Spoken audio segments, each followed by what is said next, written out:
It was a crazy weekend at the Pac-12 tournament. We had Matthew Walter there to talk about it. Now he's going to talk about it with you. Locked On Women's Basketball starts now. Ogunbowale for the win. You are Locked On Women's Basketball, your daily podcast on women's basketball.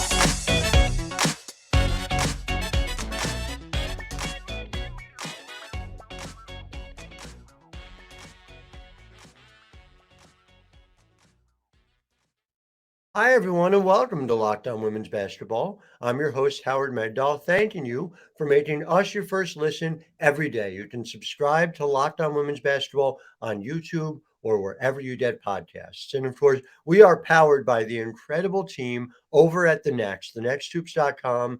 $9 a month, $72 a year helps support people like Matthew Walter, who is everywhere for us. We're going to talk to him tomorrow.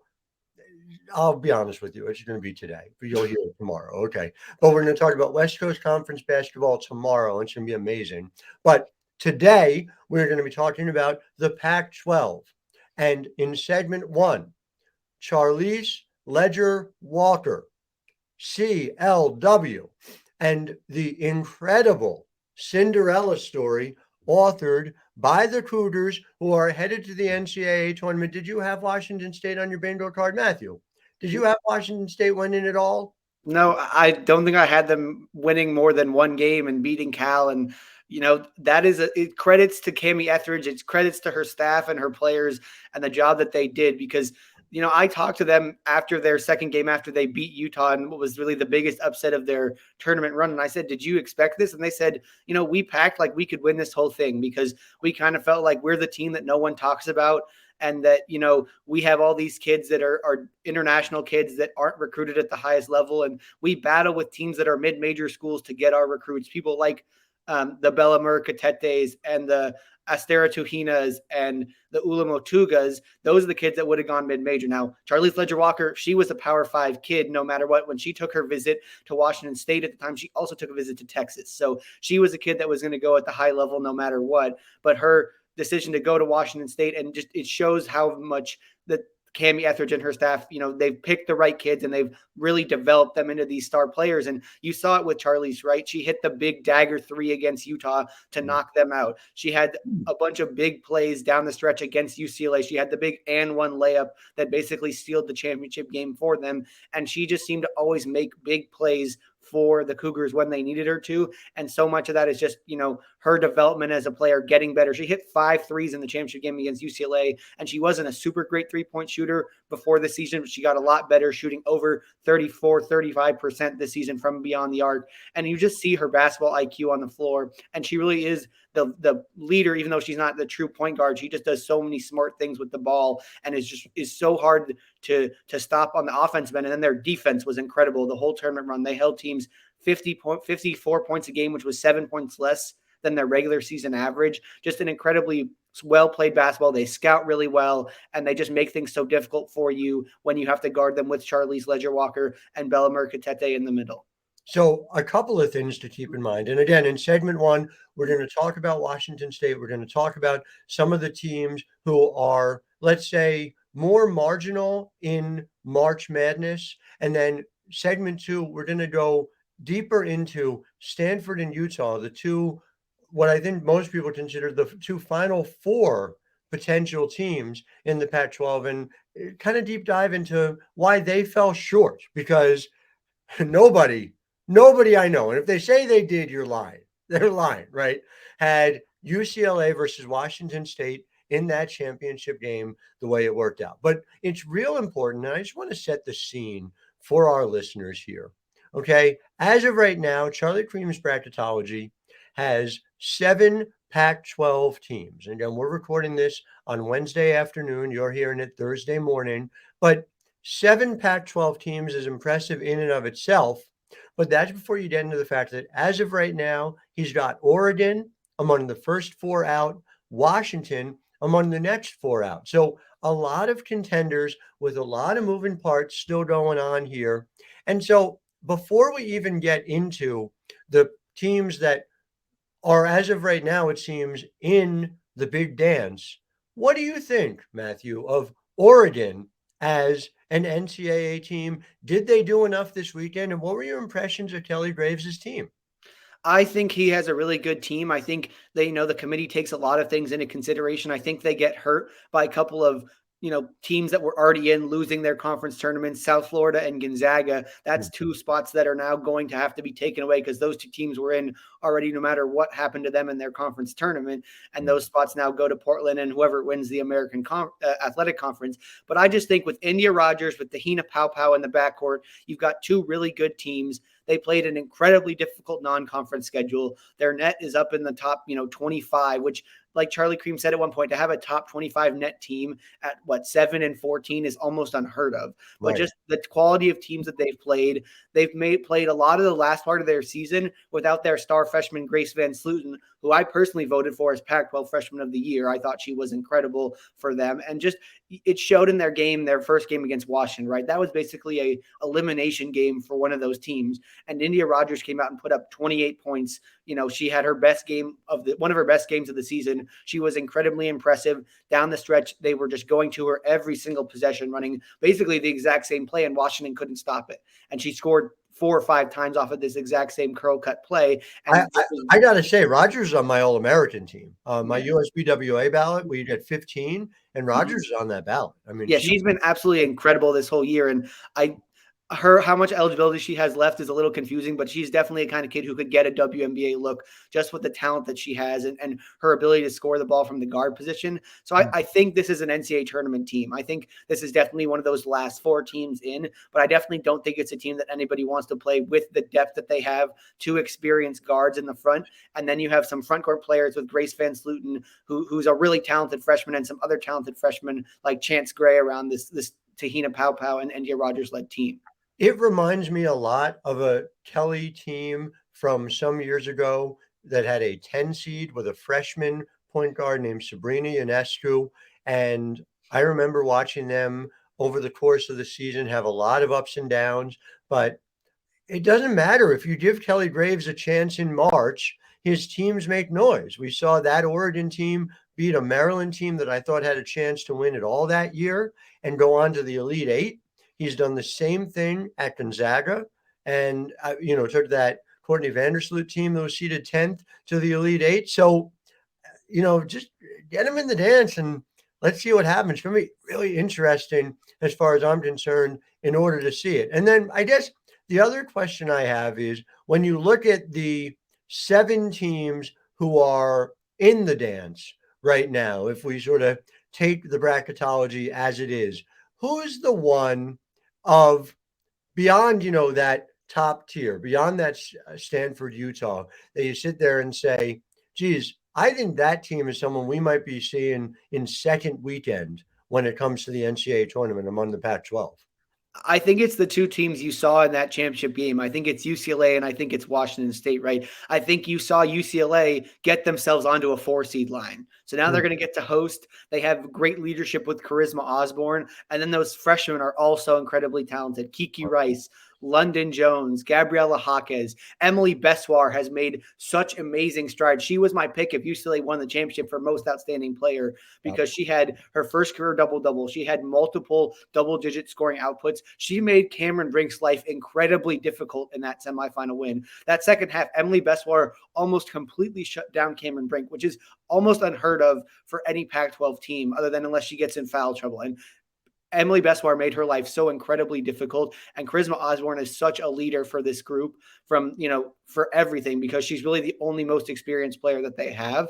And then Washington State, I think they're going to come into the tournament with just oozing confidence. And because of that defense and the scouting they do, and the fact that I always say once you get out of conference play and you play teams NCAA tournament, things open up for you because teams in conference, they know you really well. You've played 2, maybe 3 times. Now you get the NCAA tournament. You've never played this team. Maybe you played them 2 years ago, 3 years ago, but because you don't have experience playing them year over year, no one really knows. I mean, Charlize Ledger-Walker is just so good. Her IQ is so high, and just how smart all of these international recruits are for the Cougars. I think they're a team, if they get the right, if they get a 6 seed and they play the right 3 seed, they might have a chance to surprise somebody, pull an upset, and go to the Sweet 16. I will throw one more out there. Lindsey Gottlieb's USC team. I think that team, which is 11th per her hoop stats in defensive rating, that is a team where if you got him into, I mean, Charlie's got him as an 8 seed right now. So you pop him in against like Virginia Tech in the second round, and suddenly, to your point, they haven't seen that Lindsey Gottlieb defense. I would be fascinated to see it. So more to come on all of that. The Pac-12, fascinating to be sure. Want to make sure that people also know about our sponsor, and it's Nissan. Nissan's most electric player of the week is brought to you by the all-new, all-electric 2023 Nissan Ariya.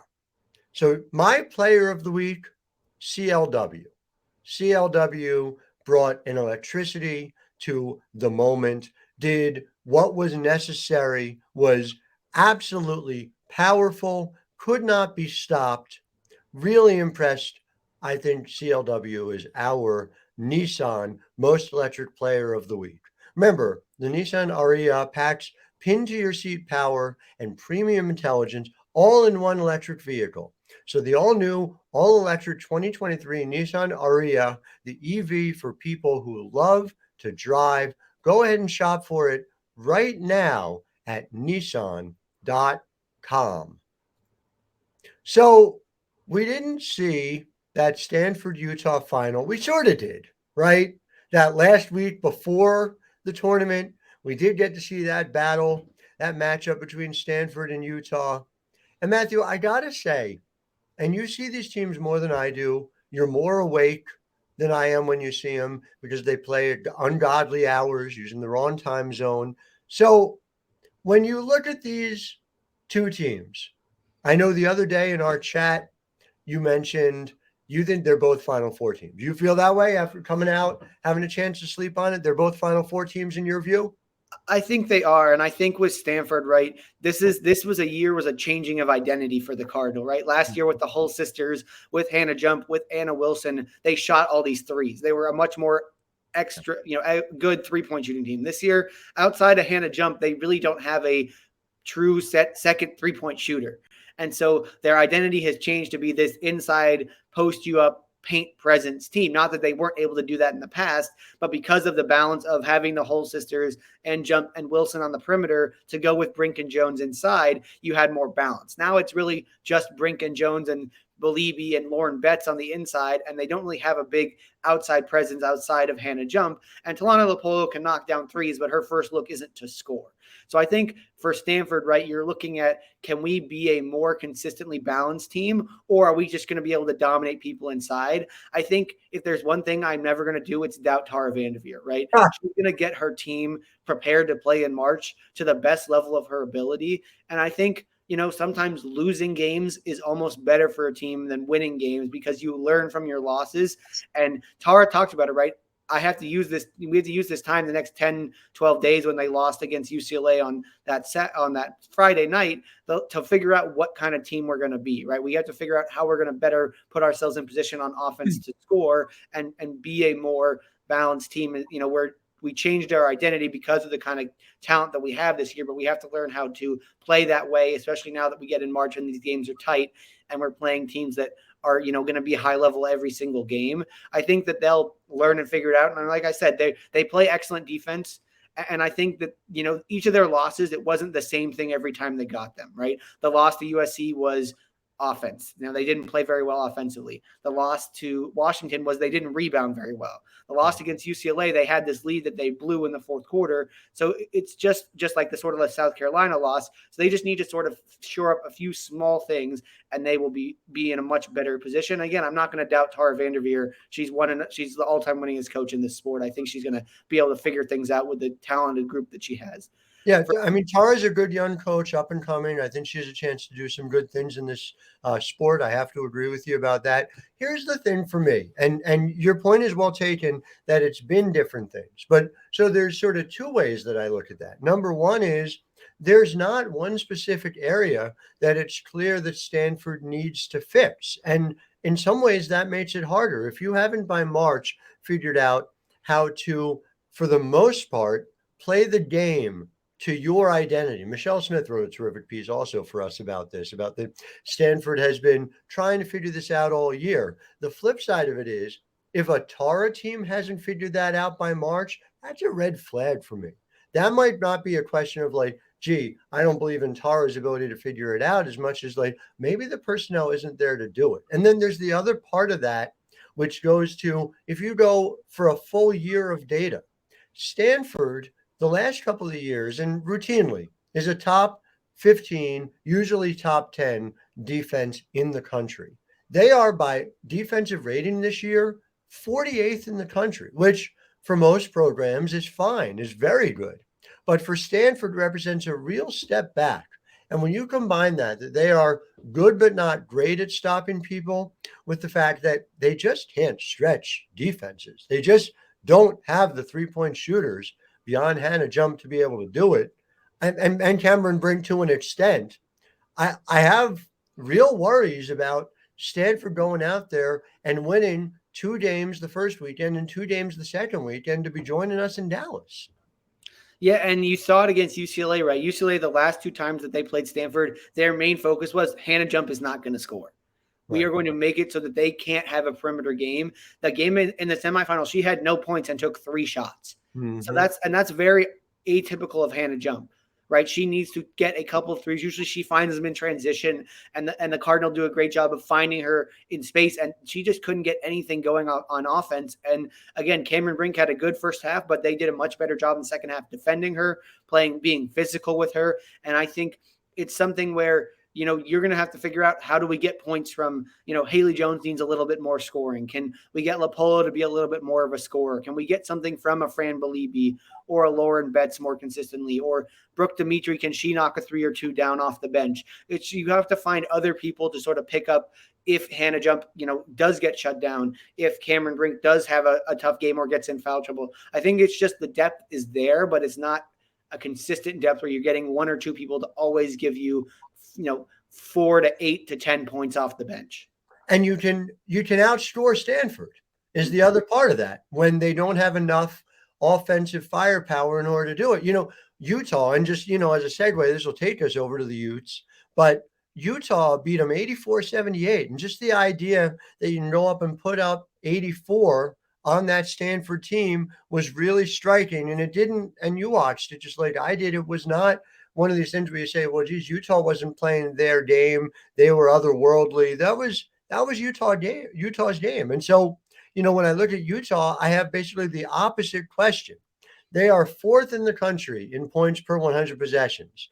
They are, I've been on the lookout since several years ago. I had a WNBA front office person say, yeah, I watch Lynn Roberts' Utah team and I get ideas for things that our team wants to incorporate. And this is before their rise got to where they are now. But they are 119th in the country in defensive points per possession.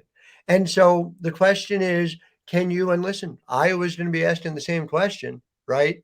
Can you outscore your way to a Final Four? Now, Gino Auriemma often talks about this. He harps on it. He says, when you get to those games, you have to be able to outscore the opposition. Gino's teams are always top 10 in defensive efficiency. So I get why Gino's saying that, but I don't know. What do you think? Can Utah defend well enough to get there? And what's your argument for it? Because I know you think they can. I would say it's hard, right? So when you get to March, and somebody talked about this, I can't remember who it was, one of the coaches at the 2 tournaments I was at. In March, teams start getting less points in transition. You turn into a half-court game, right? You're going to be much more conservative defensively. You're going to not try to be more aggressive and try to take away transition points pretty easily. And so I would start with the fact that Utah's half-court offense is very difficult to guard. They do a lot of movement. They do a lot of ability to bring people open. And I just think Utah has so many offensive weapons that can hurt you, right? It starts with Alyssa Peely.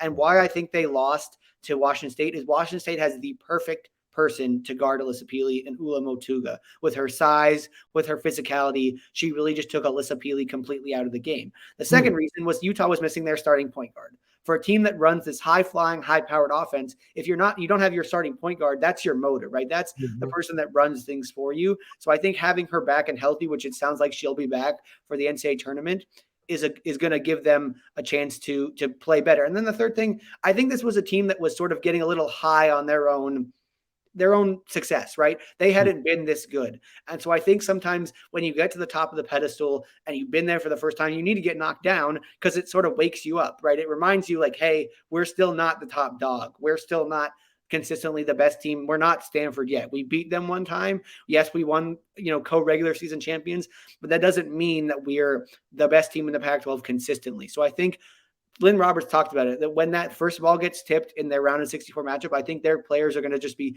so excited to prove that game against Washington State was a fluke and not a real thing. Mm-hmm. And I just don't see how many teams have the skill set to stop Alyssa Peely. And I think she's going to have a little bit of a re-excitement, a reinvigoration from having this loss. And you see it with all the other kids that they have on the floor. Neepkins can shoot the heck out of the basketball. McQueen can shoot the heck out of the basketball. Once Palmer gets back, she's a phenomenal leader. They push the ball in transition at a really hard pace. And I just think that the offense will get going. Defense is going to come and go with them. I think you're going to see them be able to get stops consistently. But again, the reason that they struggle on defense is because they play at such a fast pace, right? You're going to play with more possessions in general in a game when you're shooting it at a lot higher rate. And I get it. You're talking about defensive per possession. I'm just saying, from an efficiency perspective, there's that too. In other words, it's not just a question of how many points they're giving up. I ignore that. I put that aside. You look at what are they doing per possession. It's still a lot. It's better.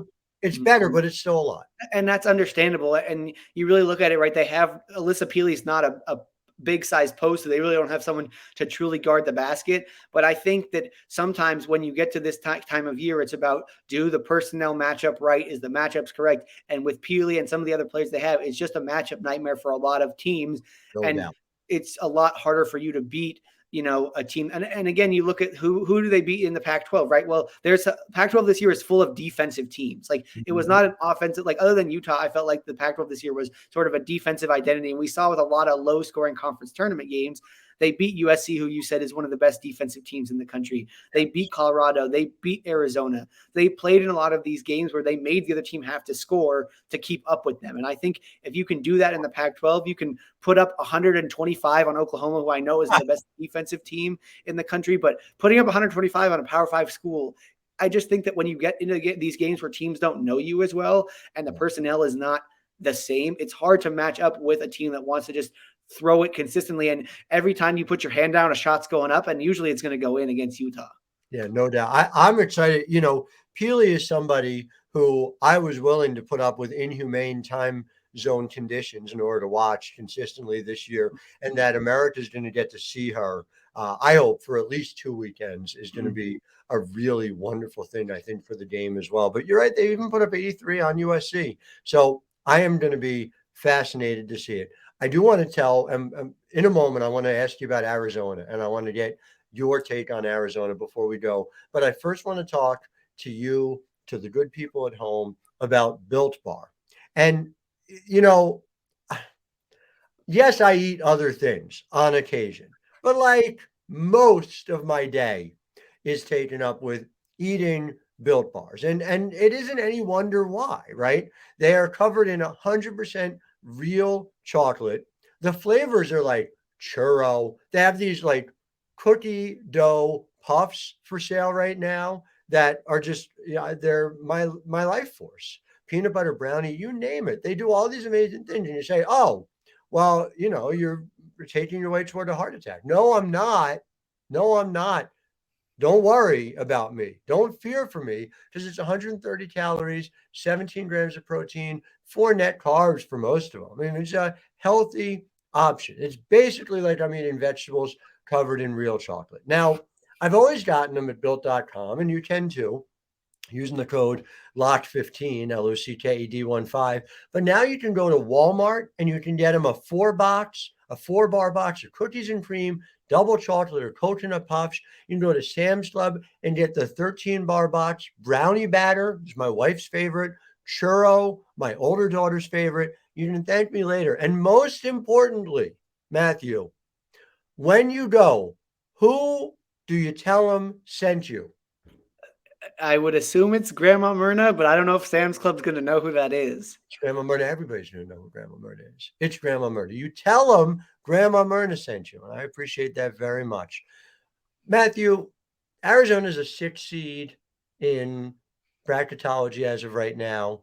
They have some remarkable highs. They have some disconcerting lows. They have one of the best beat writers in the world covering them in PJ Brown. Tell me, what do I make of Arizona going in this tournament? Because I can't figure it out.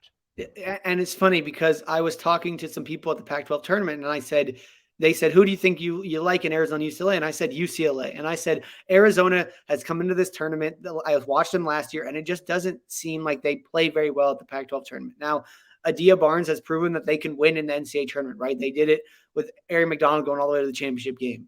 And I'm sort of with you. I don't really know what to make of them. I would think they brought in all of this offensive talent. They should be a better offensive team. Jade Lavelle was an all Pac-12 player at Arizona State. As Mary Martinez was an all Big 12 player, as was Lauren Fields at West Virginia and Oklahoma State. Kate Reese is a good player. Shayna Pellington had a game where she put up 30 on Utah. So it's not like they don't have players that can score, but sometimes you watch them on offense and it just looks like they're lost.